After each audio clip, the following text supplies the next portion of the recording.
The ancient signal. High Admiral Zexera stood at the helm of the Concordia's flagship, her crystalline form catching the light of distant stars. The massive viewscreen before her displayed what should have been impossible: energy readings from Earth, a world that had been classified as dead for over 3,000 years. "Confirm these readings," she ordered, her voice resonating through the bridge.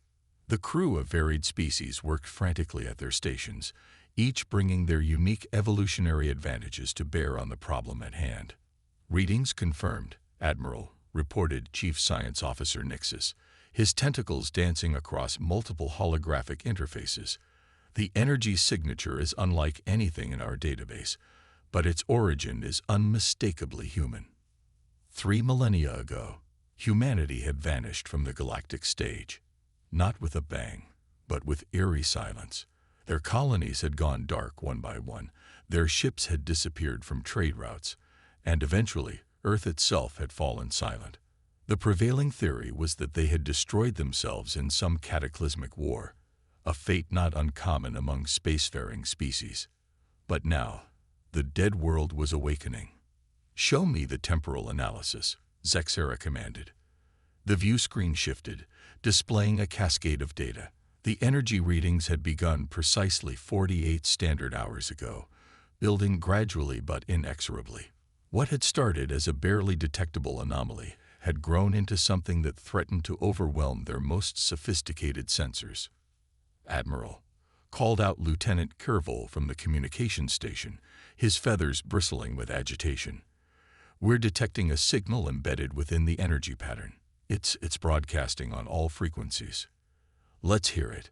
The bridge fell silent as the signal filled the air. It wasn't a message in any conventional sense. Instead, it was a deep, rhythmic pulsing that seemed to resonate with something primal in their very beings. Even Zexera, whose crystalline form was supposedly immune to such biological responses, felt something stir within her core. "Analysis suggests it's some form of activation sequence," Nixus reported, his usually steady tentacles trembling slightly.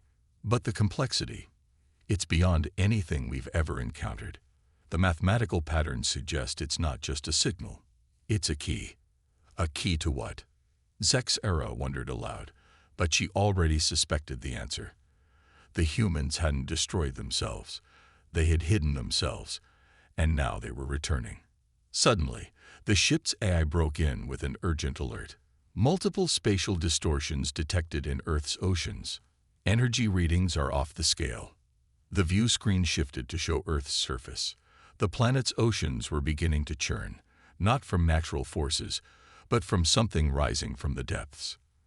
Massive shapes were emerging from beneath the waves, each one larger than the greatest dreadnoughts in the Concordia's fleet. "By the first light," whispered Kervil, "those are warships." But they were unlike any warships the galaxy had ever seen. Their hulls were black as the void itself, seeming to absorb both light and sensor scans. They moved with an impossible grace for their size, defying known physics as they rose into the atmosphere. "Count," Zexera demanded. 30. No, 50. Still rising. Nixus reported, his voice shaking. "They're emerging from underground installations as well now. The entire planet." "Admiral, the entire planet appears to have been converted into some kind of massive shipyard or storage facility." The signal's pulsing grew stronger, and with each beat, more ships emerged. They were awakening from their long slumber, these leviathans that humanity had hidden away.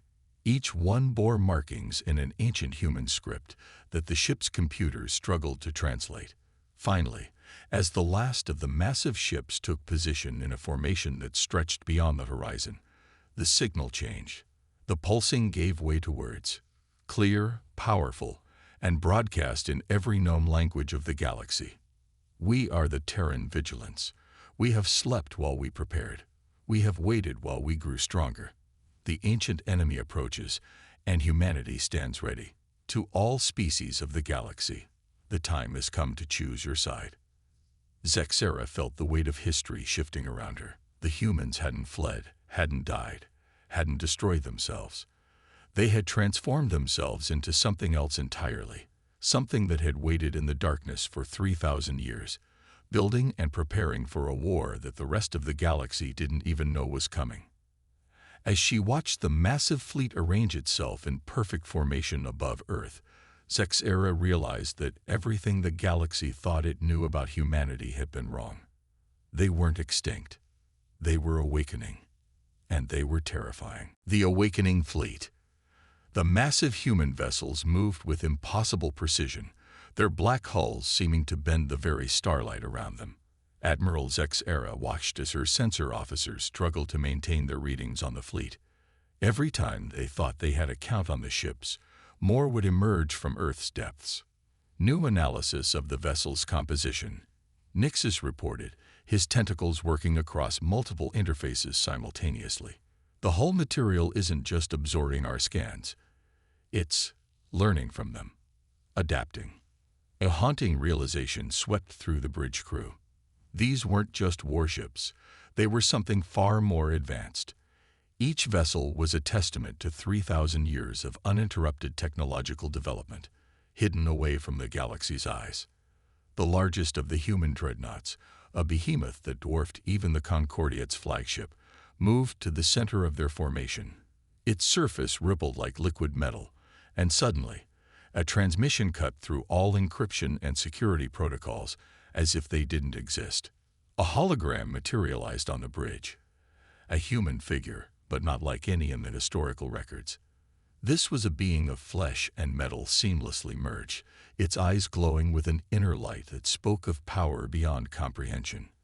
"I am Fleet Commander Archer of the Terran Vigilance," the figure announced. "We recognize the Concordiate vessel as an observer of galactic peace. You will witness our emergence." Zexera's crystalline form vibrated with tension as she responded. "This is High Admiral Zexera. Your return is unexpected. The galaxy believed humanity had fallen. That was our intention." Archer's voice carried the weight of millennia. "What you see now is but a fraction of what we have become. The threat that approaches, the reason for our preparation, will arrive within one standard solar year. We did not hide out of fear. We hid to become what we needed to be." As if to emphasize his words, the massive dreadnoughts began to transform. Their surfaces shifted and flowed, revealing weapon systems that defied known physics. Ports opened along their lengths, displaying energy signatures that made the science officers' instruments overload and shut down. Their technology, Nixus whispered in awe. "They've mastered matter manipulation at the quantum level. These ships aren't just vessels. They're living metal, responsive to thought and will." The human commander's hologram nodded. "We evolved alongside our creations. The distinction between biological and mechanical became meaningless. We are our ships, and they are us. A synthesis 3,000 years in the making."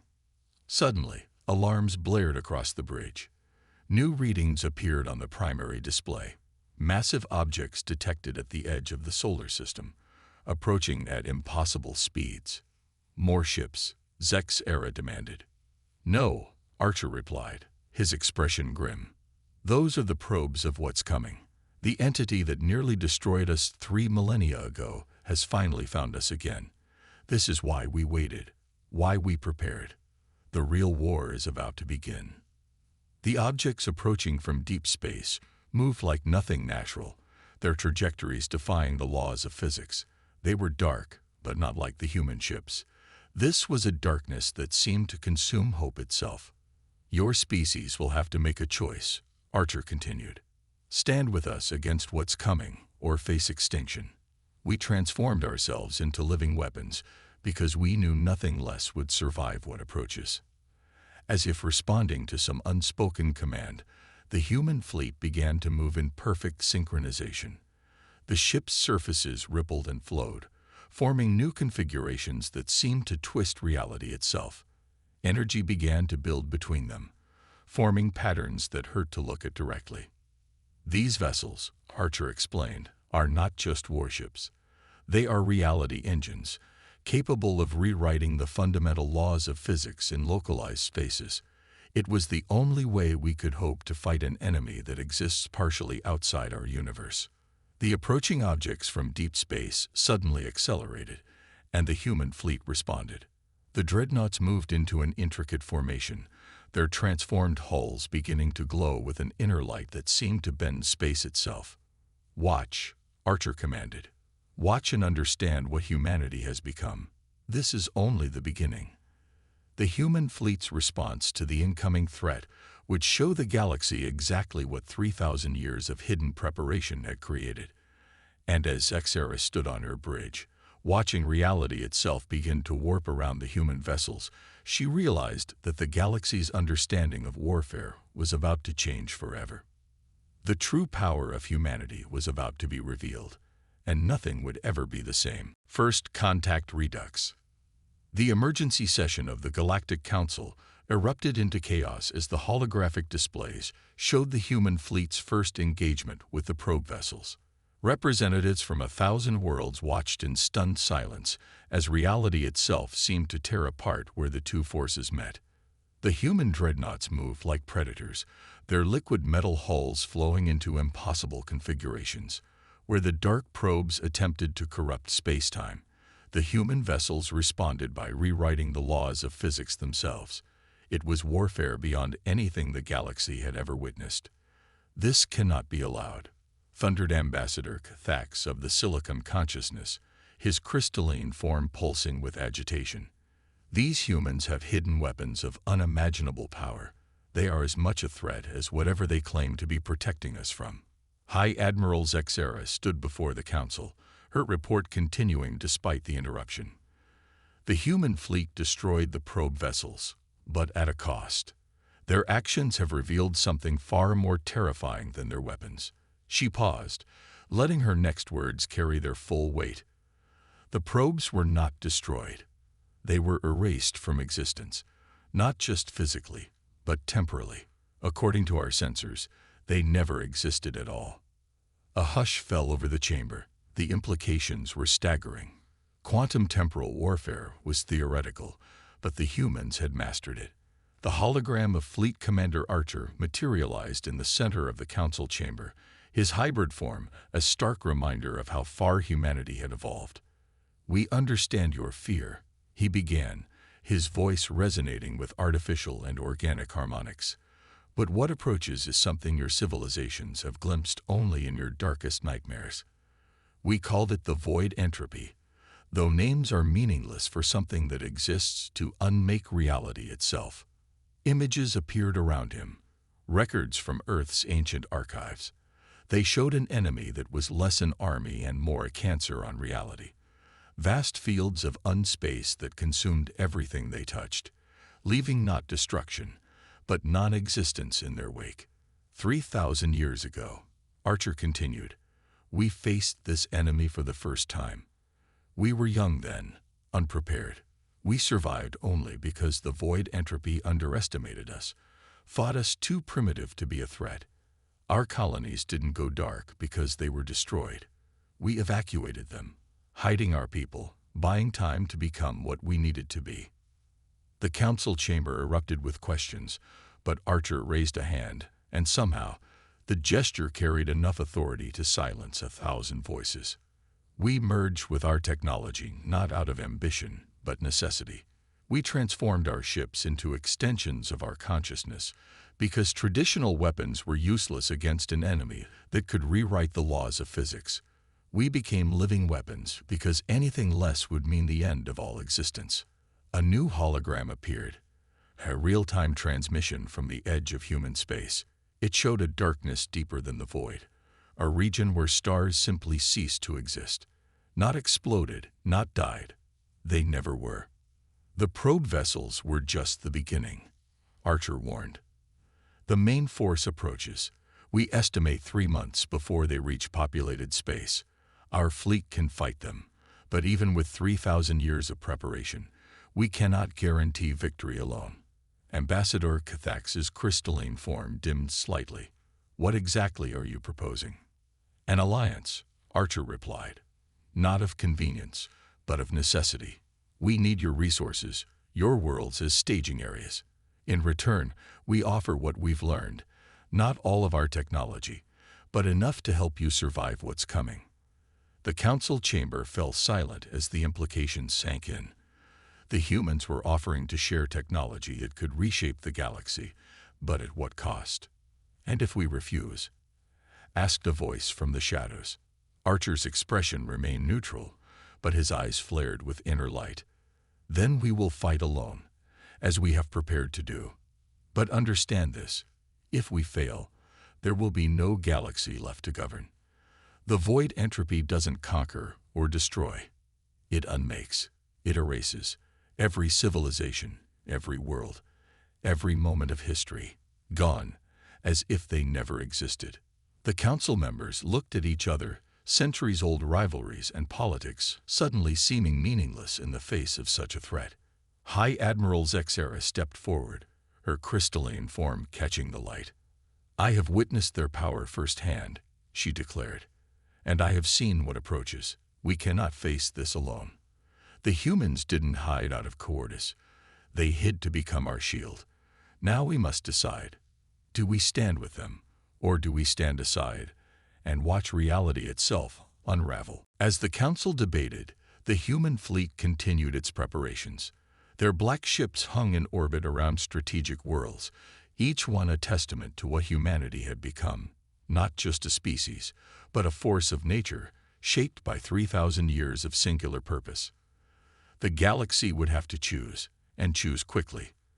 The darkness was approaching, and with it, a war that would determine not just the fate of civilization, but of existence itself. The truth revealed. Deep within the transformed Earth, in chambers that blended organic tissue with living metal, the leaders of the galaxy's major powers witnessed humanity's greatest secret. Fleet Commander Archer led them through spaces that defied conventional physics, where reality seemed to fold in on itself. "What you're seeing," Archer explained as they passed through a chamber where human minds interfaced directly with ship systems, "is the culmination of 3,000 years of evolution. But first, you need to understand what we're truly fighting." The chamber transformed around them, becoming a vast observatory of impossible events. The walls showed scenes from humanity's first encounter with the void entropy, scenes that had been erased from normal space-time, but preserved in humanity's quantum memory banks. "We didn't just face an enemy," Archer continued, his cybernetic eyes glowing with remembered pain. "We faced the death of causality itself. The void entropy isn't alive in any way we understand. It's a cancer in reality's programming, a glitch in the universe's code that gained consciousness." The scenes showed entire star systems simply ceasing to exist, not destroyed, but retroactively erased from the timeline. Billions of lives not ended, but unmade, their entire existence deleted from the cosmos. High Admiral Zexera's crystalline form vibrated with horror. "How did you survive?" "Because we were primitive," a new voice answered. From the living walls emerged Dr. Sarah Chen, her form even more transformed than Archer's. Where he still maintained a roughly humanoid appearance, she had become something else, a being of pure energy contained within a framework of living metal and quantum processors. "I was there," she continued, her voice resonating on multiple frequencies simultaneously. "I was just a quantum physicist then, working on basic space-time manipulation. The void entropy ignored us because we were too primitive to register as a threat. That was their mistake." The chamber shifted again, showing humanity's desperate exodus. But it wasn't retreat they were watching, it was preparation. "We realized we couldn't fight them with conventional weapons," Dr. Chen explained. "You can't shoot something that can simply make your weapons never exist. So we had to become something new, something that could fight on their level."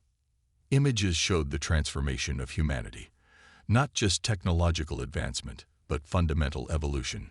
Humans merged with their machines, their consciousness expanded beyond physical limitations. They became beings who could perceive and manipulate quantum reality directly. "The ships you see aren't just vessels," Archer added. "They're extensions of what we've become. Each one contains millions of human consciousness, merged into a quantum gestal that can rewrite local reality faster than the void entropy can unwrite it. Ambassador Cathax's crystalline form pulsed with understanding. You didn't just build weapons, you turned your entire species into a weapon.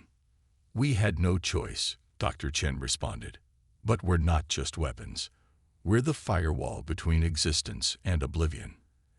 Every ship in our fleet is a reality engine, powered by the combined consciousness of millions of transformed humans, each one capable of stabilizing space-time against the void entropy's corruption. The chamber shifted one final time, showing their enemy's approach. The void between galaxies was being consumed, stars blinking out of existence as space-time itself was unmade. But even with all our preparation, Archer said grimly, we're not sure it's enough. The enemy has evolved too. They've learned from their mistake of underestimating us. This time, they're coming with their full force. Dr. Chen's energy form pulsed with determination. That's why we need you. Not just as allies, but as anchors. Our ships can fight the void entropy, but we need stable points in reality to operate from. Your worlds, your people, you're our connection to normal space-time. The galactic leaders looked at each other, finally understanding the true scope of what they faced. This wasn't just a war for territory or resources. It was a war for the right of reality to exist at all. If we help you, Zexera asked, what happens to us? To our peoples? We'll teach you what we can, Dr. Chen answered. Not everything. There isn't time for your species to undergo the full transformation we did, but enough to survive, enough to fight. And if we refuse, Cathax demanded. Archer's expression remained neutral, but his eyes flared with inner fire. Then we fight alone, as we have prepared to do. But understand, if we fail, there won't be a galaxy left to save. The void entropy won't just kill you, it will make it so you never existed at all.